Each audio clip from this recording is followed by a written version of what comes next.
Good afternoon, everyone. Hi, everyone. Brian Lewis here from Kidney Can, back again for another joint edition of the National Kidney Foundation's Facebook Live series. For today's discussion, we're going to take a look at some of the things you'll want to know after you complete your kidney cancer treatment. The theme today is survivorship. Today, we're lucky to be joined by Sue Burke. Sue's a certified oncology nurse who spent over 30 years in the field of cancer treatment. And Sue joins us today from Fox Chase Cancer Center in Philadelphia. Sue, welcome to the show. Thank you, Brian. Thank you for having me. It's a pleasure. Great. We're looking forward to hearing some of your insights. Also with us today is a kidney cancer patient survivor, Howard McClurd. And Howard was treated about 18 years ago, and he's been gracious enough to come on the show today to share his experience as a cancer survivor. Welcome, Howard. Thank you, Brian. Thank you for having me today. And thank you for our sponsors to allow us to be here to help the other kidney cancer survivors. Great, great. Looking forward to diving into some of these topics. So right off the bat, Sue, define survivorship for us. Is it when you first get diagnosed? Is it when you finish your treatment? What do you think? I personally think it's from the minute that you're diagnosed. I know some people feel that it's after you're finished everything and you're surviving, but I think every day from the day of diagnosis going forward is survivorship. One day at a time for surviving. There you go. There you go. How about you, Howard? You must have an opinion on this. Oh yeah, my survivorship started from the moment that I was told that I had RCC, which at that point, it was devastating. So I think from that you're planning your journey. Got it. And so Sue, one of the things I remember, early on after diagnosis, a lot of new language, a lot of new lexicon that comes at you for cancer, your cancer diagnosis. Can you tell us about some of those things like NED or CR, some other acronyms that are out there? Sure.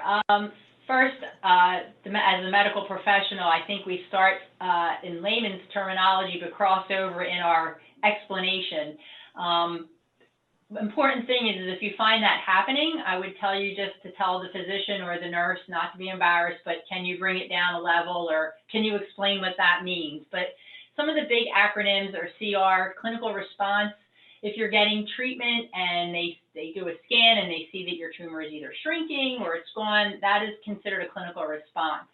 NED is no evidence of disease. And what that is when everything's finished, either your surgery, your systemic treatment, and you're being followed with your scans, CAT scans, MRI, ultrasound, and every one comes back and there's nothing there, that is considered NED, no evidence of disease. So I think that's probably the one you're going to want to hear the most, NED. Absolutely. Yeah, so Howard, you're NED now, so tell us a little bit about the language and learning some of the things that you had to learn. Well, I had a little bit of an advantage of most people. At the time, 18 years ago, I was selling medical supplies. So, and fortunately or unfortunately, I was in the urology world. I was a catheter salesman, okay? I had a small company that it later grew to very large, but for me, I kind of knew a lot of the lingo. Even that being said, when you're diagnosed with it and those acronyms get thrown at you, you start analyzing it. When, like I said, the doc said, this is renal cell carcinoma. And I just thought back and I had literally started laughing. I'm like, you can't be talking to me. I'm in the best health of my life. I run, I work out, I'm a gym rat. I can't believe it. With that being said, that RCC, when he started saying it, I'm like, renal cell carcinoma, that's kidney cancer. It was hard to digest. So these acronyms, are very important, and you do need to ask the questions. So even if you're a medical professional, when you get hit with this, you become a little dumbfounded, to be honest with you. So it's really, patient. Yeah, as a patient, you become the patient, not the medical professional anymore. Got it. That's great insight. So one of the things I think we all know about is scanning and follow-up scans. That becomes a part of your new life. Sue, why don't you just tell us a little bit about the scanning process for someone, maybe some of your standard, if there are standard types of cases. So a lot of the scanning is based on your pathology, the size of the tumor, the grade, different things. And what we do is we follow the NCCN guidelines. So there's actually a icon, I guess is the best way of saying, where we feed the information from that patient's history, from their pathology, the size of the tumor and whatnot. And based on that is what your follow-up scans are. And some people will say, well, why are you only doing a chest x-ray or a chest CAT scan on me and not my abdomen where my kidneys are? We follow their guidelines, and the first place usually kidney cancer goes to is the lungs. So that's why we also look at a chest, but that's what we follow. And you know, that's how we determine who patients follow up. So how about you, Howard? You must have had some scans in your 18 years? Absolutely. Back 18 years ago, it was a lot more common to do multiple CAT scans. I did bone scans, CAT scans. These were done on a regular basis. Now I believe, and Sue, you can maybe comment on this, but I think that's been dialed back because of the amount of radiation that you get. But prior to, and of course, afterwards, the surgery that I had, it was every 3 months for the first couple of years. So it really, like, I think that the projection of now versus then, in retrospect, is to minimize that radiation. So correct. And it's based also on your stage 1 versus stage 4. Obviously, stage 4 is going to be followed more closely, hence the NCCN guidelines. But we definitely have dialed back on the CAT scans and the dye, switching more to ultrasounds where there's less radiation and whatnot. Correct. Yep. Now I've noticed that, obviously through the years, it's been going more ultrasound, more blood work, more chest x-ray, lighter technology, less radiation. So it's, looking ahead, that's what you want to do. Correct. So let me jump in here, Sue. You use the word pathology. So pathology is the study of your actual tumor site? Correct. The actual tissue, tumor tissue. So if you're going to have, a partial part of the kidney taken out or all of the kidney, that obviously all goes to pathology to be tested. A lot that has come forward in the years since Howard probably has been diagnosed is something called active surveillance, where some people, have something on their kidney, and due to other comorbidities, meaning heart disease, strokes, things like that, or their age, we biopsy the kidneys now, not the kidney itself, the tumor on the kidney, and see what grade it is and what it is. And if it can stay on active surveillance, that's what we do. Obviously, we follow them a little bit more closely because it is active surveillance. And once it starts growing, then we need to make a decision. So that's the pathology. I always say the pudding is in the pathology. so that we are dealing with. So that may have been an area that has been some area of discussion, at least in the patient community and maybe the medical community, is this active surveillance versus, biopsy versus active treatment. I know, simplistically from a patient standpoint, it's get that thing out of me as fast as possible. That's the mindset. Right. And so when you throw out the phrase active surveillance, some people react probably differently than others. What do you say? I think our physicians give patients all of their options, and that now is an option. So we would do anybody a disservice just thinking, like you just said, just get it out. Because I definitely do have patients that say, just get it out. I don't want to deal with it. But there are some people who aren't in a rush to go to surgery because of worrying what's going to happen while they're in the operating room or after the operation, and they're okay with doing active surveillance. It's usually a little bit of an elderly population, but it's there now, and it's an option that we can now give our patients. Not all of our patients, some of our patients. You have to fall within the guidelines. So, a lot of people think I have patients that come in, they say, get it out, I want it out, and then this is presented to them, and it's, I never thought about that. And they go home and they think about it, and they'll say, well, let's try one scan in 3 months and see what happens. And then we go from there. And I think that's true because one of the things I learned is that many times, if not most of the time, these tumors are not growing at a rapid pace. Is that a fair statement? Pretty fair. And they're usually found incidentally. The one thing I want patients to know, or anybody in the public to know, is, a lot of times it's, they had an accident, a motor vehicle accident, or they were being worked up for GI problems, or, colon issues, and they do a scan, or if they had kidney stones, they do a scan and they find the mass, and they're like, I would have never even known it was there. That's usually how it's found. Howard, I don't know if yours was an incidental find or if you had blood in the urine, but usually that's rare that it's the blood in the urine. We usually find it sooner than that, but I just want people to know that they're not doing anything wrong. They didn't ignore anything. It's usually incidentally found. Yeah, I was one of those people that had pain, which is fairly rare, and unfortunately, I did ignore a lot. Again, self-diagnosing, which so many people do. I had low back pain. Again, I thought I was just a little disc issue, that kind of stuff from working out, the gym. I had been in a minor car accident prior to, but it was no big deal. But I had flank pain, so the back pain turned into flank pain, and I was actually going to get on a plane over the weekend, and I drove myself in the emergency room thinking I was going to have appendicitis. And then they found a mass on my kidney. So as I followed up and found out what it was, of course, then that real journey started happening. And speaking of your pathology, conversation, for me, finding out that I had a rare form of what's called chromophobe, it kind of also enlightened me and the physician, after the surgery of what to do. So in those cases, you need to know your pathology and know the recurrence rates and things like that, so that you know what to do. So that's very informative. Let me touch on a couple things and pick up, Sue, where you want to. So generally speaking, a lot of scans take place during the first 3 months after you've been diagnosed or after treatment.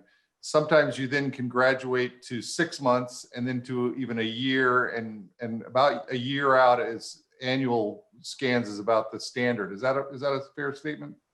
It's fair. It's not in stone, because like I said, a lot of the scanning is based on the pathology and the stage and the grade and whatnot and the size of the tumor. But it's usually, some people's first scan out is 6 months. Like I said, based on what they had, the pathology. But that's general, I would say yes. Okay, so generally speaking, speak to your medical provider about specifics of your case, of course. So let's talk a little bit about, Howard. You've got scans coming up maybe sometime in the next several months. As it leads up, what's your mindset? What's your thought process? Because I know there's this phrase out there, scanxiety. That's a good coined phrase, because I think almost everybody would have some of the real anxiety associated with the scanning. Every time you go get a scan, you think, okay, is it going to come back? With basically about a 40% reoccurrence rate in kidney cancer, it's pretty high. So, for most of us, they're always in the back of your head. You try to stay positive, straight positive. I mean, that to me has been the driving light from the moment that I got diagnosed was, this is not going to take over my life. I'm not going to be the patient. I'm just going to be a person with an issue that, it's going to be a new normal for me. But the scanning part has always been and will be continuously for the rest of my life, be an issue. I've also had, that word cancer said to me a couple more times since the first initial diagnosis. So it wasn't kidney cancer, but it was other cancers that I had to deal with. So, it's always going to be there, and you're always thinking, when's it going to pop up its head? So for us, we always are going to deal with that anxiety for it. It's the minimizing of not letting it affect and kind of drive your life is the most important thing. So on this note, Sue, of scans, and I know we don't have a lot of time to dive into the weeds, but there's CAT scans, CT scans, there's MRIs, there's ultrasounds, there's PET scans, there's bone scans.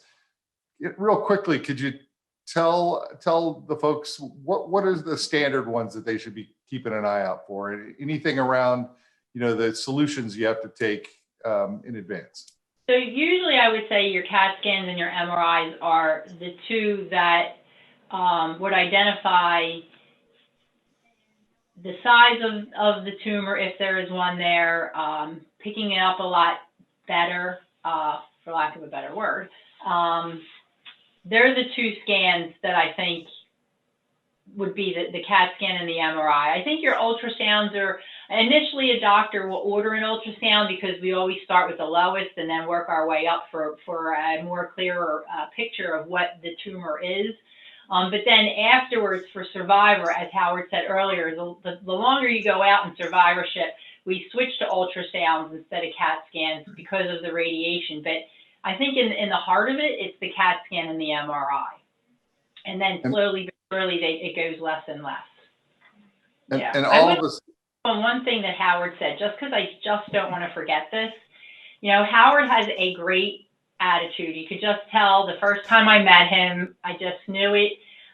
We're not all born that way. We're all born a little differently with different coping measures and coping strategies. I just want everybody out there that is going through this. It's number one, it's your journey. So I always tell everybody, you can't listen to everybody else. It's your journey. It's what you're going through. But there's always somebody available to help you with that journey, via a social worker, a psychologist, a psychiatrist, your clergyman, if that's who you want to turn to. But I don't want you to think just because you don't have that personality that Howard has, that there's still other ways to help you get through this if you need help. And it's always just a question of away or a request away. I wanted to make sure I touched on that. Sorry, I went off the line there. Thank you, Sue. Yeah, that's a great point. I think it segues to another conversation, which is around your caregivers and those that are involved in your care team. Howard, you want to tell us a little bit about your journey? Who was there with you? What did you do? How did you get them involved? Well, what was their role? Yeah, basically, your caregiver community starts to grow, and I mean, it did for me. Obviously, having a significant one at home and loved one, wife and family, that kind of stuff is invaluable. That person, of course, is the person you lean on the most through your journey. But it expands. I mean, for me, I was in business.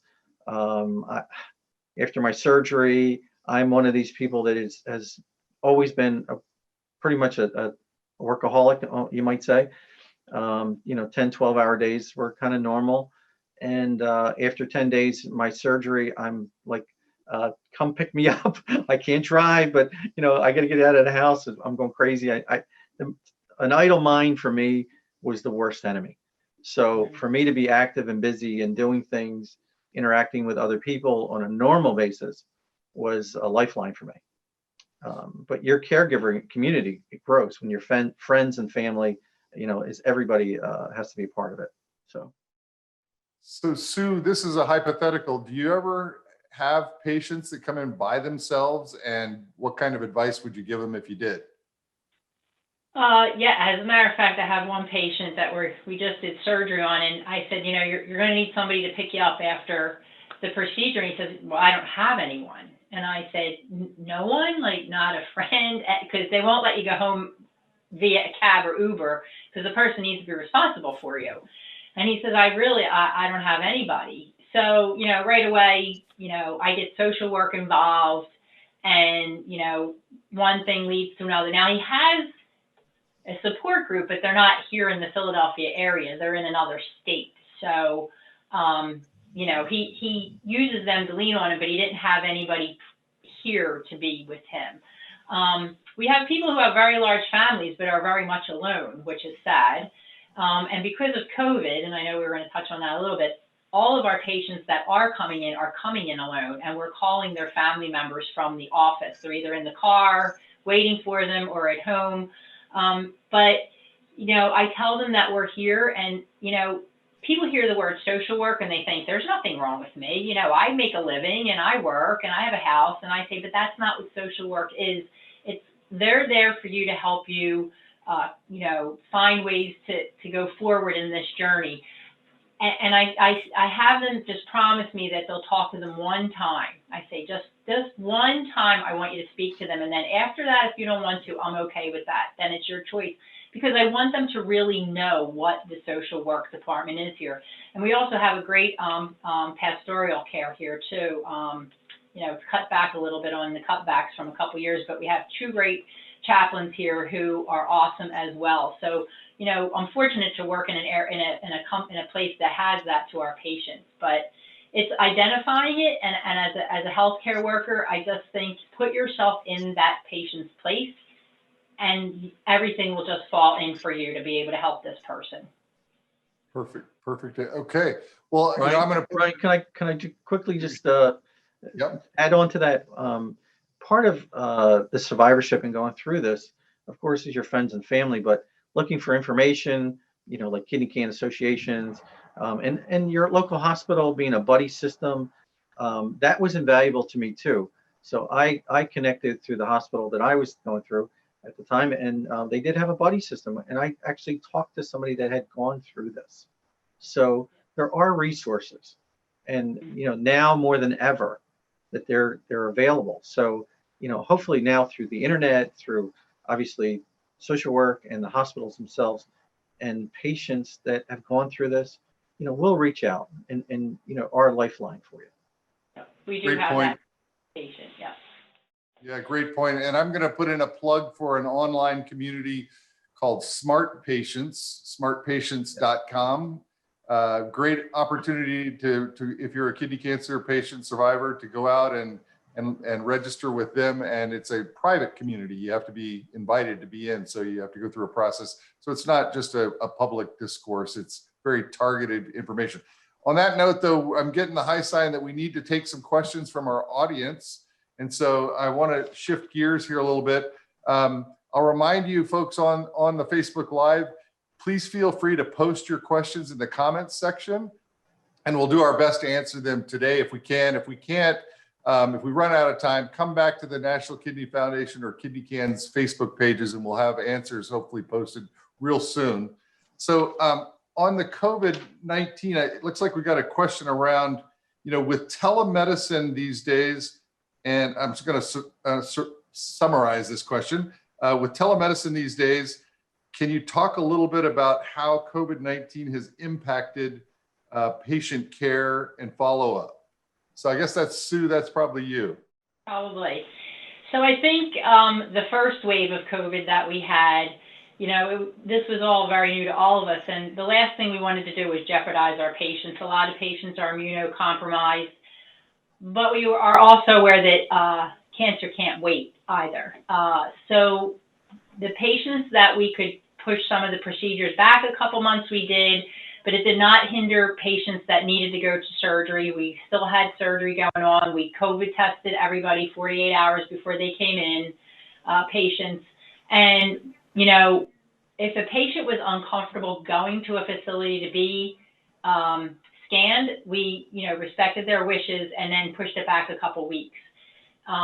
This second wave of COVID, I think people have relaxed a little bit, and people are like, I don't care, I'm just going in, I want to get my scan, and we're doing it that way. And then as for them notifying, all of their appointments are still the same, only we're calling them instead of them coming in. So that hasn't changed whatsoever. So I think we're going back. I think there was a little lull in diagnoses and new patients, because I think even family practices weren't sending patients to get scans. But once they were and patients felt comfortable, we did send them for their scans. Got it. So let me see if there's another question here. All right. Question around evaluating websites and legitimacy. So Sue, I guess, again, you referenced the NCCN guidelines and the patient guideline information, as well as, and maybe Howard, you can follow up after Sue answers regarding websites. So tell us a little bit about the NCCN. So that's the National Cancer Institute, and we're actually, we fall under their doctrine because we can do protocols and whatnot because we are part of them. That's one of them. Obviously, the Kidney Foundation is another one. A lot of it is based on what our physicians tell our patients, and we give patients brochures on these different, be it kidney cancer, bladder cancer, prostate cancer. We give them books when they come in, and whatever website is in the books, we've gone through it and we agree that the patient can go on there. So when in doubt, I would say ask your physician what is the one you should be going on, because just know they're the ones that are being policed and really watched by the medical community. Got it. Howard, any thoughts on that? As you mentioned, Smart Patients has definitely been a growing community that I think that people can rely on to get some actual personal experience on what's going on in people's struggles so that they can relate to. Obviously, Kidney Can is also a nice resource. And your normal things, I think that people are familiar with, National Cancer Society, these kind of things are going to have some general information, but look at the reliability of that organization and make sure you're just not getting your information from somebody just doing a blog. So great. Let me shift gears a little bit here, Howard. So, and Sue, you can follow on too. You know, going back to work, I think that's, or going back to your normal, if we call it new that. normal. Tell us a little bit about that. Reflect on that if you could. You mentioned that you wanted someone to pick you up right away after 10 days. So that's a little hint on where this is going. I did. I definitely was very fortunate. My business partner would come and get me and pick me up and bring me into the office, and he'd be like, "You sure? You sure? You sure?" And basically for me, that mental diversion was a very positive thing. So getting back to work as soon as I could helped in my recovery. I mean, it really did. So for me, it's that action of reaction, dealing with the normalcy of day-to-day life. Now, it's the new normal. Of course, you know, your life is turned around, upside down, whatever. But at least there was a portion of my life that was normal. So I needed that, and I think it's a valuable tool for most people. So Sue, tell us some of the common questions and leading back, sending people back to their new normal. Well, I think the first question anybody asks me after their surgery is, when can I drive? I think that is the number one question for everybody, because as my dad used to say, he'd hit his dashboard and he would say, "This is freedom," meaning driving, being able to drive yourself. So, everybody's a little different. Like I said, Howard is probably the type A, the one that I have to say, you need to, recover first, make sure things heal. But I agree that having as much normal into your life, like I will say to somebody, you can fold the clothes, you can't carry the clothes, you can dust, you can't vacuum, because, you don't want to be lifting anything heavy. But I really, truly believe that normalcy helps you, brings you back into it. It's a new norm, but at least it's a norm. And when I tell people to take a walk, I say, and I don't count walking around the dining room table 4 times. You have to go outside and get fresh air, even if it's, walking to your mailbox and back, because getting out of those 4 walls, you do nothing but think. And I think, Howard, you probably know that. And it really plays some tricks on your mind and also slow down the healing process. So we're going to stick with this going back to work theme, but also want to touch on some of these emotional, mental challenges or issues that are going on. So Sue, can you dive in a little bit on, the Family Medical Leave Act and what it means in terms of disability, those kinds of issues? Sure. So I always tell my patients there's 2 things they need to do before their surgery. There's number one, if they have short-term disability, and that's what gets you your paycheck, your short-term disability. Most companies have it. Some people have own their own businesses, which is a little bit more difficult. And then there's FMLA, which is the Family Medical Leave Act. And what that does is that guarantees your position for 12 weeks a year with your company so that they can't replace you. Like, so someone can't replace me permanently with the doctors I work with for 12 weeks. They can, after 12 weeks, move you around in the hospital, we're going to say, since we're talking about a nurse. But it guarantees your position. It has nothing to do with money. It's just about your position. So I always tell my patients to get both sets of paperwork, your FMLA and your disability. I have to say most of our patients go back within a 12-week period, especially with robotics out there. Depending upon what they do, if you're a desk worker and you sit behind a desk, most people want to go back within, 2 weeks, 3 weeks. But if you're a heavy cranes operator and you're doing heavy lifting, we usually give you 8 to 12 weeks because we want everything to heal, especially if it was a partial kidney removal. We want everything to heal inside. So they're the two big things I would say for disability and FMLA. Make sure you get 2 sets of papers, and that's from your HR, your human resources would give you that stuff. Great, great. Well, lots of great stuff here. And I know we just started scratching the surface, but I can't believe the time has flown by like this, and we've got to wrap up. And folks on the Facebook Live, if you didn't get your question answered today, please just be patient and feel free to post it again. We'll make sure to answer those either at the Kidney Can Facebook page or at the National Kidney Foundation's Facebook page. We really want to again say thank you to our sponsors. We couldn't do this without your support. The patient community appreciates it. And I'd especially like to thank Sue and Howard for these valuable insights. Sue, thank you very much for this valuable information. Thank you, Brian. And thank you for what you do for the kidney community. You bet. You bet. Howard, thank you so much. Appreciate you sharing your story. Thank you. I appreciate it very, very much, and having the opportunity. And, please stay positive, and survivors, please get active. We're always looking for more people to help other people. Obviously, look at Kidney Can, the National Kidney Cancer field is growing. So more and more of us patients are being survivors. So every little bit and every voice counts. Yeah, there is a national organization of a coalition of survivorship out there if you are interested in further information too. And I heard a statistic that there are now 15 million cancer survivors in the United States, which is an astounding number. So it's a new and exciting fact to share with you all. I'd like to just say thanks on behalf of Kidney Can. Thank you on behalf of the National Kidney Foundation. Folks out there, please keep washing your hands, keep social distancing, wear your masks. Have a great holiday season, and looking forward to 2021 with those vaccines, I hope. Take care, everybody. Best of health. Happy and healthy.